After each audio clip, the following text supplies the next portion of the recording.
Eh bien, bonsoir à toutes et à tous. Je suis désolé, j'ai une voix un peu nasillarde car j'ai attrapé un rhume. J'espère que ça ira. Dans cet exercice, nous allons voir comment calculer une moyenne arithmétique, comment trouver une personne à partir de ces trois autres colocataires et la moyenne, et nous allons aussi voir que parfois avoir des notes en dessous de sa moyenne générale, ça peut tout de même la faire augmenter. Question 1. Calculez la moyenne de l'élève en français. Reprenez le tableau. Si vous souhaitez, vous pouvez faire pause sur un nouvel onglet et laisser le tableau. Et nous allons prendre chacune des notes en français, puis les diviser par le nombre de notes, c'est-à-dire ici 4. Ce qui nous donnera 15 plus 16 plus 15 plus 15 divisé par 4, qui est égal à 61 quarts. Et là où on peut le noter en décimale, 15,25. La moyenne de l'élève en français est de 15,25. Petite chose aussi importante, lorsque vous faites ces devoirs, il est important de mettre une petite phrase à la fin pour bien répondre correctement à la question. Question 2. En mathématiques, l'élève a reçu 4 notes. Retrouvez la note masquée. La fameuse note, c'est là où j'ai dit, eh bien, puisque nous avons 4 colocataires, on a la valeur de 3 colocataires et on a la valeur de leur moyenne. Mais combien vaut le quatrième? On va le savoir tout de suite. On note X, la quatrième note de l'élève. On va poser donc l'équation. 19 plus 18 plus 20 plus X divisé par 4, qui est égal à 18,50. Là, on va y aller ligne par ligne.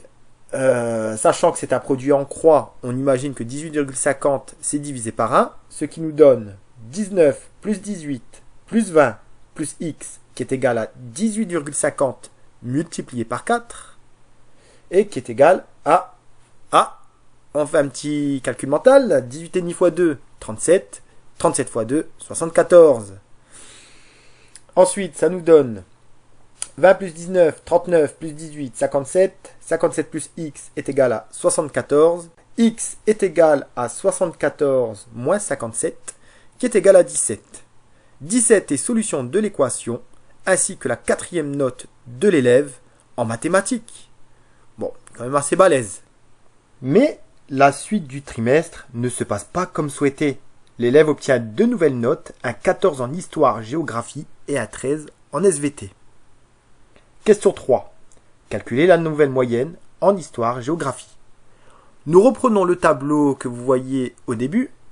Et là, nous allons calculer la moyenne sur 3 notes. Ce qui donnera 12 plus 10 plus 14 divisé par 3 est égal à 36 tiers, qui est égal à 12.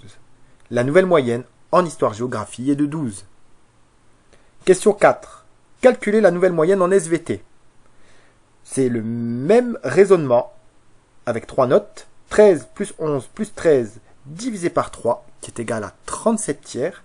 Et là, attention, puisque nous allons faire 37 divisé par 3 et arrondir au dixième, puisque on voit que dans le tableau, ça va jusqu'à 2 chiffres après la virgule. Ce qui nous donnera 37 divisé par 3 est environ de 12,33. La nouvelle moyenne en SVT est de 12,33. Très déçu d'avoir obtenu des notes inférieures à 15,61, sa moyenne générale, il pense que celle-ci va baisser. L'élève a-t-il raison de s'inquiéter? Expliquez sans effectuer aucun calcul. Bon, ici, on va faire de l'explication, pas vraiment des mathématiques pures comme vous l'aimez. Et c'est là qu'on revient à la question de départ, le paradoxe des notes sous la moyenne générale qui font tout de même augmenter la moyenne. Je vous lis. Les 2 nouvelles moyennes nous font affirmer que 12 est supérieur à 11 pour l'histoire-géographie et 12,33 supérieur à 12 pour les SVT. En ajoutant toutes les matières, la division par 10 correspondant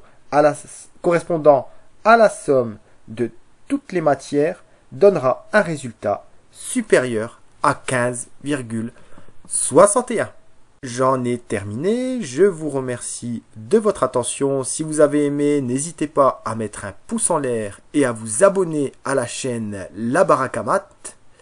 Sur ce, je vous retrouverai dans l'épisode 4 et sur le mot de la fin, je vous dis à tantôt, je reviendrai.